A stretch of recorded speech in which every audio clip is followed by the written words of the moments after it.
আমরা যারা গ্রামে থাকি তাদের অতি প্রয়োজনীয় এই জিনিসটা হচ্ছে ঝাড়ু। এটা শলার জন্য আমাদের নিজের নারিকেল গাছ থেকে এই শলাগুলো করার পরে আমি এখানে একটা ঝাড়ু বানিয়ে নিব। এটা যারা কোমরে ব্যথা পান বা সিজারের যে মা বোনেরা আছেন আমার মতো, যারা ঝাড়ু দিতে খুবই কষ্ট হয় তাদের জন্য খুবই উপকারী এই ঝাড়ুটা। আমি এখানে একটা লাঠি দিয়ে এই ঝাড়ুটা বানাবো, কারণ নুয়ে নুয়ে ঝাড়ু দিলে কোমরে বা পিঠে খুবই ব্যথা করে। সেই জন্য আমি এই ঝাড়ুটা বানিয়ে নিচ্ছি। ঝাড়ুটা আমি বিছিয়ে বিছিয়ে নিলাম। তারপরে এখানে আমি যে লাঠিটা বানিয়েছিলাম এটা মাঝখানে দিয়ে ঘুরিয়ে ঘুরিয়ে শক্ত করে বেঁধে নিব।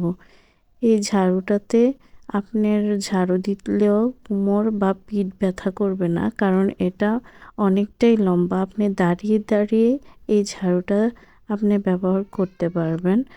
তো খুবই কষ্টদায়ক ঝাড়ু দেওয়া।